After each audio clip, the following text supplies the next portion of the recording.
Auzu billahi minash shaitanir rajim. Bismillahir rahmanir rahim. Assalamu alaikum, dear students. Welcome to week number 9, recorded lecture number 23. Well, today we shall continue neutral and positive messages. We started them in our last lecture, and we did talk about some of the basic things, and today we shall be continuing and reading some of the neutral and positive messages, and we will also analyze them and try to understand them, the approach that is being used, the language that is being included, and all that. So let us begin with this first step, that is writing requests and responses, right?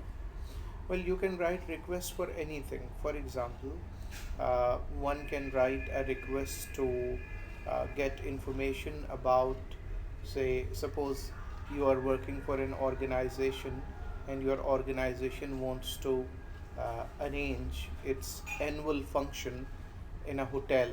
So you can write a request to the hotel to know about, accommodation and other things that are required. You can write a request to get information about, maybe some machines that your company wants to purchase, or maybe even you may write a request at workplace that your company wants to hire someone, and they can request for a reference letter, and they can write that email maybe to a professor or to somebody else whose name the candidate has included in the reference list, right? So there can be many other types of requests, and in other cases you may also be required to write responses to such request, that you received a request about a person who was working as your assistant, and he or she is applying somewhere else, and now you are writing response to that request. So there can be multiple types of requests and responses that you will be required to write at your workplace. Now, these are few steps that we should keep in mind to begin with the writing the request, requesting information or action. The first point is open by stating the main idea, right? This is a direct approach, right? In positive messages and routine messages, we usually follow direct approach. What is direct approach? Like this first bullet point says that you should start your letter or email or memo with the main idea. For example, if you want to get information about the rooms in the hotel, then you can begin with, could you kindly let me know if 20 rooms will be available for our upcoming organizational event. So that is the main idea, right? Or for example, you can just book that, we are interested in booking 30 rooms in your hotel for the guests who are coming for our conference. So you just start with the main idea. That's the first thing. To elicit information, ask a question or issue a polite command. Please answer the following question. So in requesting the information, your first one or two lines are your main idea, in which you can inform them about information, you can ask the question, or you can make a polite command, right? Now the second step is, second bullet point, explain and justify the request. For example, if that was a question that could you please provide us following information, then your 5 questions or 4 questions or 6 questions can be what we call body, or further details, right? In the body, arrange questions or information logically in parallel balanced form, clarify and substantiate your request. The request that you made in the first bullet point, now you are going to provide details for that request in the second bullet point, that is also known as body of your letter.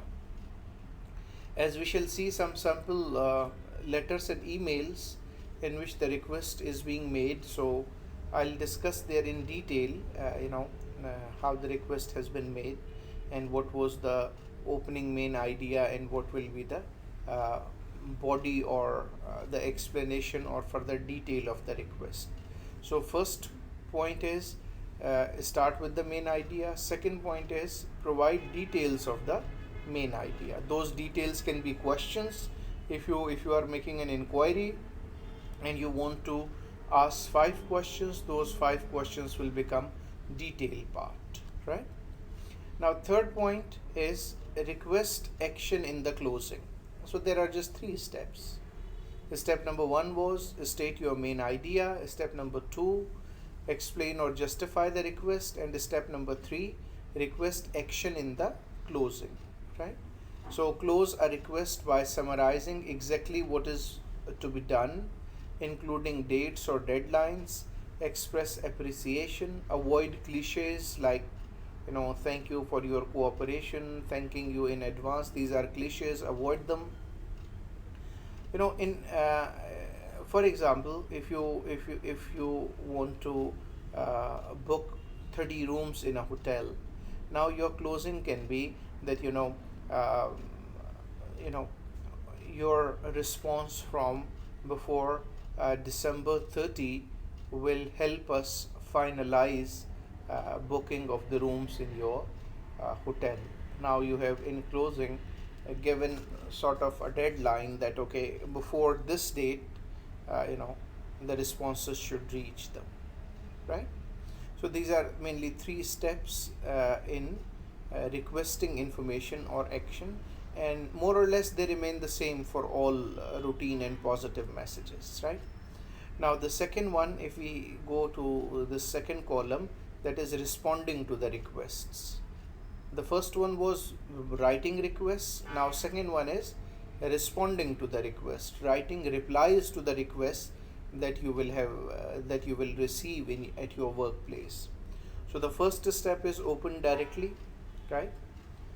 Immediately deliver the information the receiver wants. Avoid wordy, drawn out openings like I have before me your request for August 5.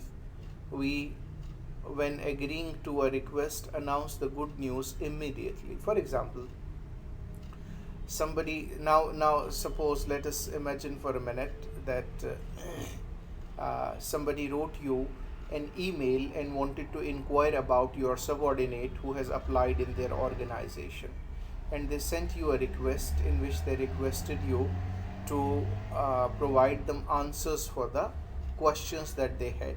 Now while writing the response, you can right away start with the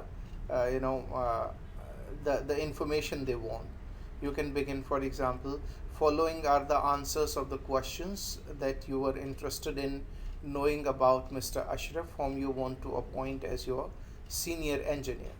Then you write answer number 1, 2, 3, so on. So in writing response, you begin with the good news or with the main idea. For example, they were so like somebody or a group of students had requested you for a scholarship, right? Or maybe a scholarship for their project, and now you are writing a reply to the request. You can say, well, for example, you are working for an organization like ABC. Well, ABC Limited is happy to announce that or not even this. You can straight away begin with that. Okay, we will help you with 70% of your project cost, right? So 70% of your project cost, that is the good news for them. So you can start while replying, you can begin with the good news. Second step is supply additional information, right? Suppose if you are writing reply to the questions, Then the first line is following are the answers to the question you asked. Then answer number 1, 2, 3, 4, 5. Answers preferably should be organized in the same sequence as the questions were. Now this part will become the second body part, where you are providing the details what was asked. And then the last one, conclude with a cordial statement, right? Usually refer to the information provided or its use. If further action is required, describe the procedure and give specifics. Avoid cliches. If you have question, please do not hesitate to let me know, right? You can just ask them, for example, something where you can maintain a goodwill with them. For example, they inquired about a person whom they wanted to appoint, and the person was working in your organization previously. Now your closing can be that, we can help each other by providing, we can help each other hire more appropriate persons by helping each other, you know by sharing the information that we have. So something like that. We shall be seeing letters, emails and memos, and I hope you will be in a better position to understand there when the actual letter or email is there. So let's move forward. Now this is an email.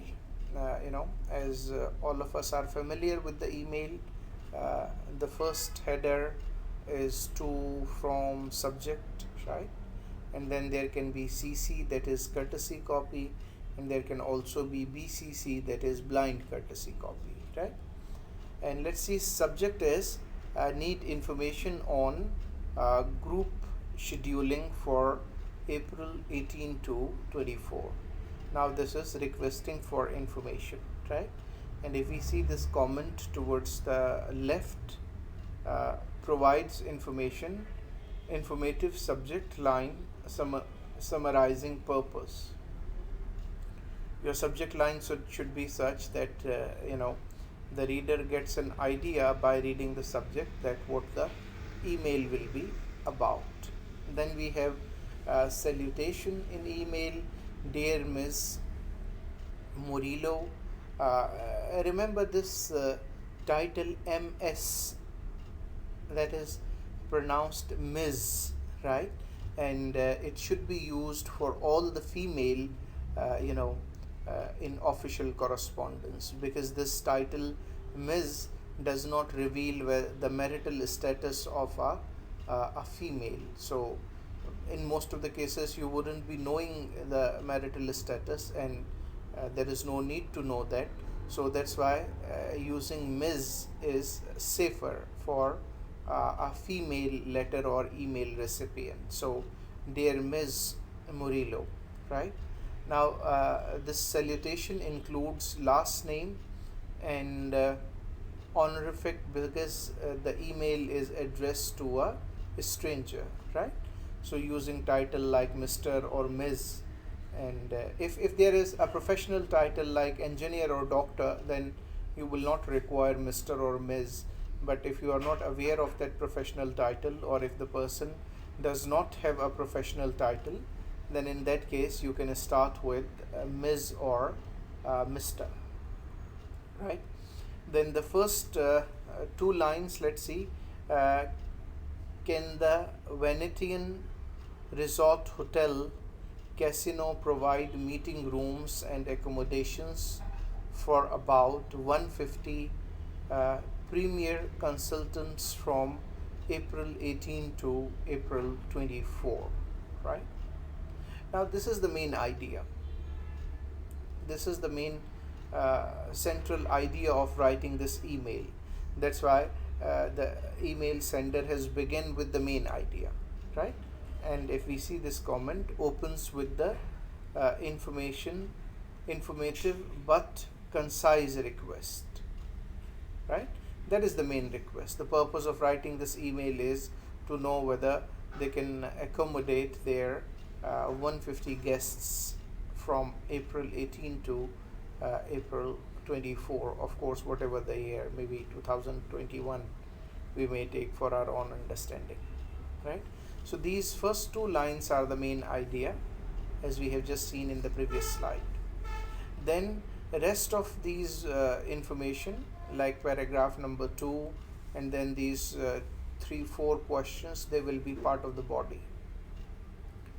Like your hotel received strong recommendations because of its excellent resort and conference facilities. Our spring conference is scheduled for next April, and I am collecting information for our planning committee. Please answer these additional questions regarding the uh, Venetian. Right now, these 2 3 lines plus these questions, bullet questions, they are part of the body, right? Like, does hotel have a,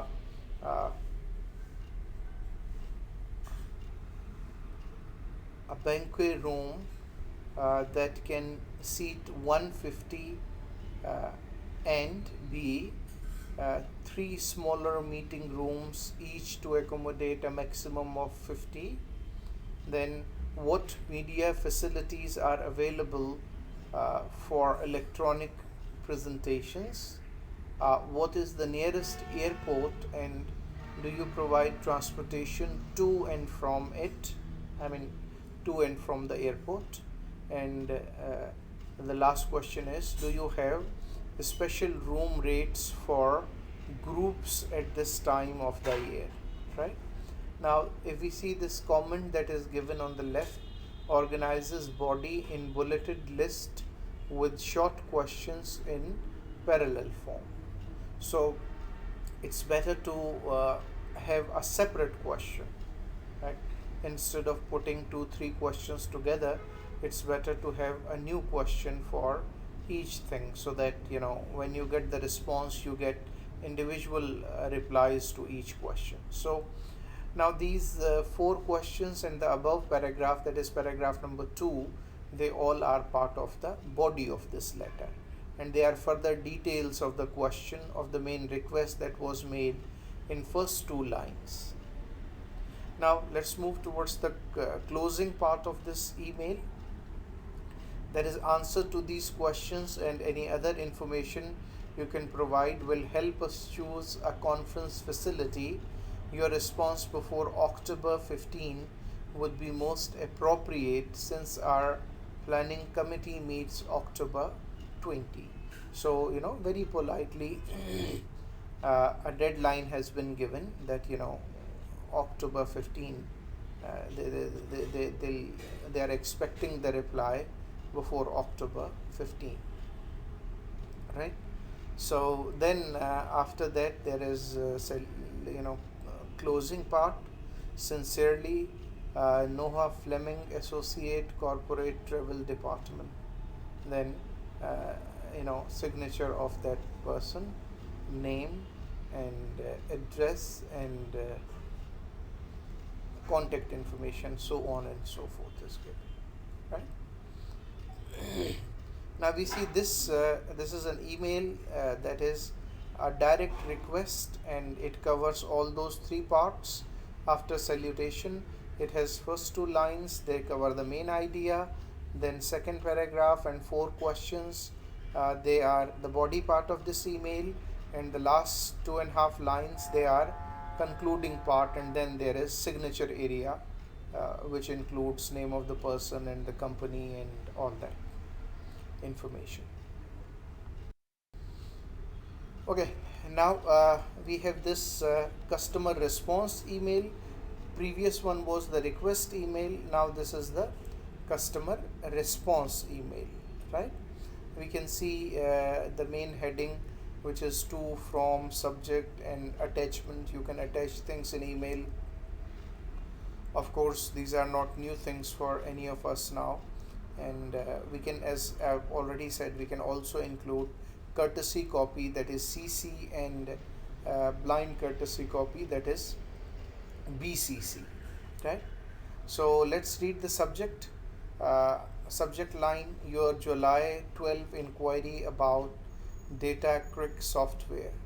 This identifies previous correspondence and subject. Now, because this is a response, a reply to some communication that took place earlier, so that has been clearly mentioned in the subject line. So it starts with Dear Mr. Alexander. Preferably, if you are writing for to a stranger, then you can begin. You can include. You should include the title like Mr. or Ms. If you do not know and if you are not sure about a professional title, and then last name like Alexander in this case is last name, right?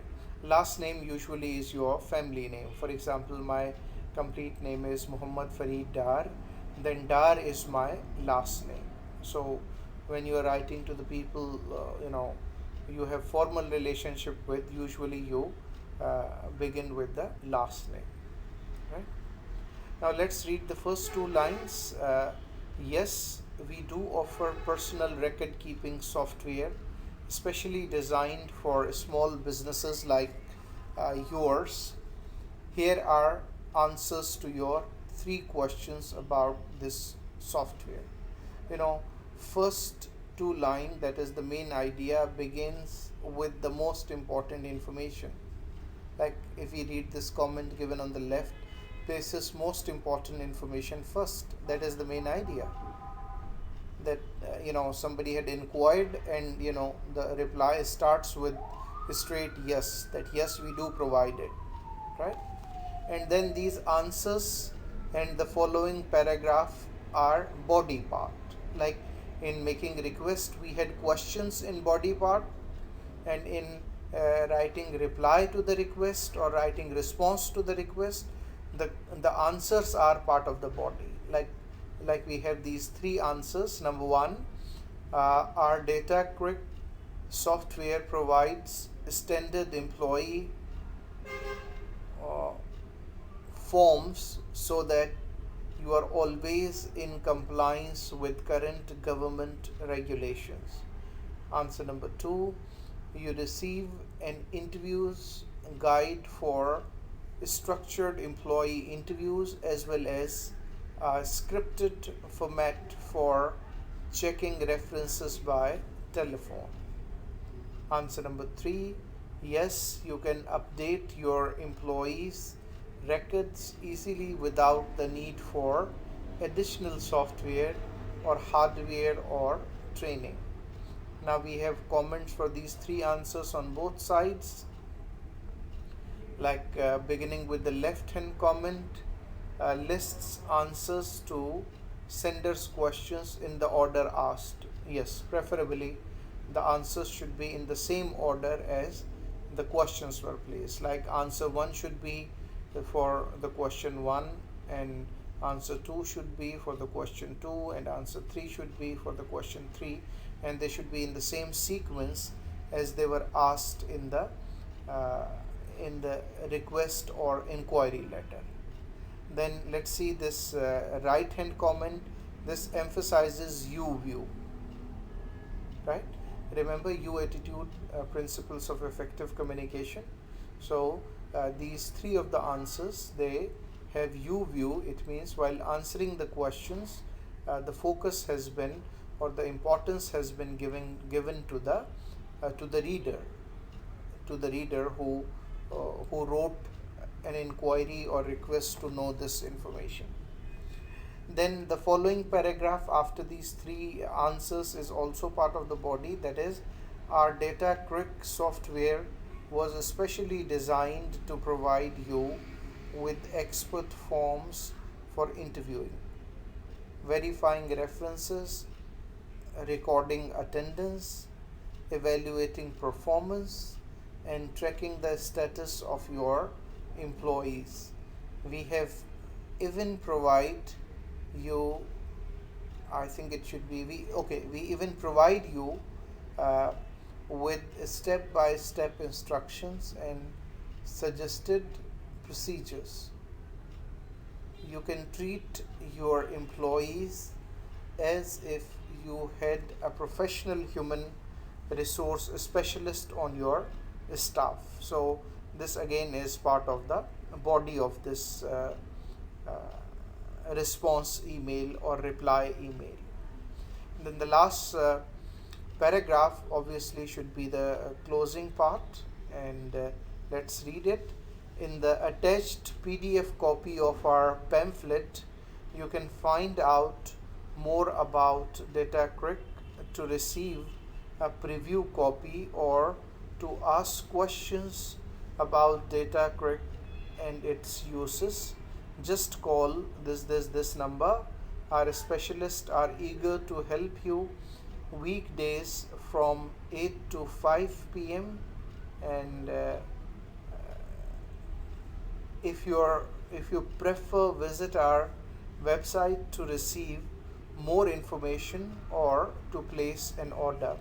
You see this closing part. Let's first read the comments. The left hand comment says it directs reader to additional information, and the right hand comment says makes it easy for to respond. That is also showing positivity or courtesy for your reader, because they are providing help, they are providing additional information, they are providing additional assistance, they are even willing to provide uh, you know to get the preview copy of the questions, and even assistance on the phone, and they have also requested to visit their website for further details. So in closing part of this response email, they are providing all possible help to the reader about the product that they have asked. And then after that we have this sincerely, and name of that person, and designation, and contact information of that person has been given. Now let us move forward and read this memo. This is an internal memo, explaining instructions, right? This memo, and see, if you can see this left corner, this is draft. It means this is not the final memo, right? It requires further revision. This is the draft, initial draft, and there are certain weaknesses that have been identified, and we will also identify them while going through this memo. So the memo format is date to from subject. These are 4 mandatory things that should be there in a memo, and they have been given. Now if we see subject, that is repairs. Now repairs of what? That is very vague, and it does not give clarity to the reader that what does repair mean, right? It should have been specific that repairs of what, right? Does this memo talk about machine repair or some other repairs, right? So it should be memo should not be that much vague. It should be some specific. Now let's read it. We begin with the first line. We are taking this opportunity to inform you that we have recently instituted a new procedure for all equipment repair requests. Now let's read the comment on this first line. It's given on the right hand. Well, lacks explanation of main idea in the opening, right? So what is the actual idea of writing this memo? Is the idea just to inform, right? So as discussed, that in direct approach there should be these 3 steps. You should begin with the main idea, then you should go for body, and then for closing. So this memo does not start with the main idea. Rather, this draft, this is not final but a draft.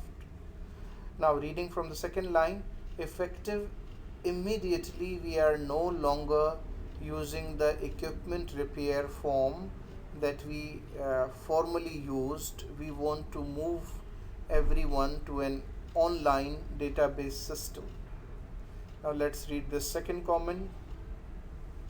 Emphasizes we view rather than you view with reader benefit, right? the focus goes on we are doing it, it means we are very important, and reader benefit has not been shown. Moving forward with the fourth line, these new procedures will help us repair your equipment faster and reduce the many mix up we suffered in the past. You will find the new procedure at www.onlinerepairs.net. That is where you log in. Employees wordy dense paragraph instead of numbered steps explain the new procedure. This writer has made only one paragraph, and that is making this memo more difficult to read and understand, right? It could have been divided in 3 to 4 paragraphs, like the main idea could have been given in first 1 or 2 lines, then the body could have been like these all steps that are given, they should have been listed in bullet points that would have made it easy for the employees to follow, right? And then the last paragraph could have been the conclusion part, right? Anyhow, let's continue and read rest of this memo. This is 3 4 5th line. That's where you log in, right? You should indicate the kind of equipment repair you need. It may be a desktop, laptop, printer, copier, or other approved equipment. Then you should begin the process of data entry for your specific problem by selecting create new ticket. That's where you explain the problem. Following prompts on the screen, you will also need to identify the manufacturer, model number, and serial number. The information will appear on the new ticket, which should be printed and attached securely to the equipment. Now, these are multiple steps that have been advised while sending equipment for repair, but as already discussed, that these steps could have very easily been explained in bullet point, and the step number 1 should be this, and then do this, and third one, and fourth one, and fifth one, right? That would have made it easy for the reader, right? Now, the last 2 lines, if you have any questions, do not hesitate to call Rhonda at extension 488. You can also write to her at her email address is given if you can't reach her by phone. Closes with cliche expressions, do not hesitate, right? Well, maybe for many of you it may not be a cliche, but even then this closing is not all that appealing, right?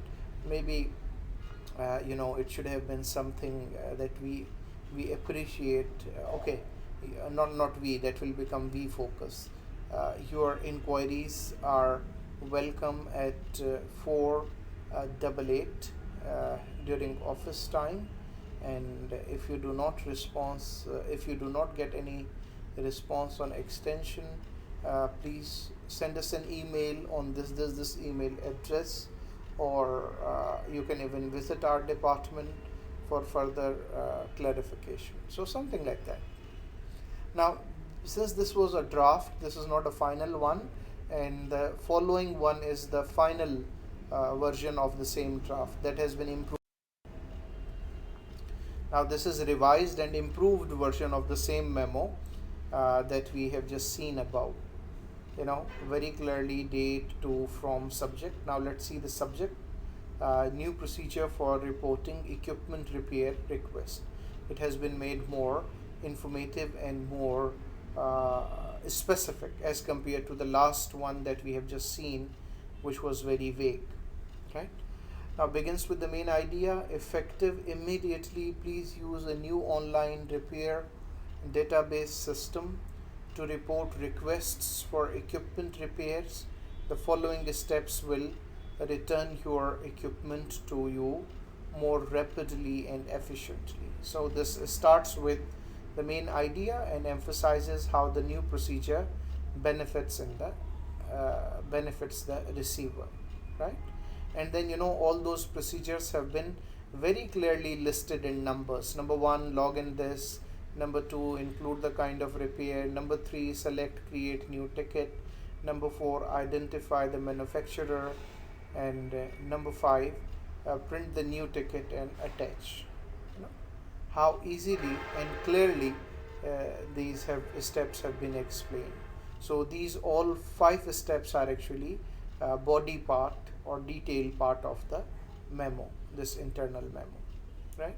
So if we read this comment, it says lists easy to follow steps, beginning each numbered step with a verb. So that is again action verbs that we have also seen in resume writing. They have been used, and each step begins with a verb.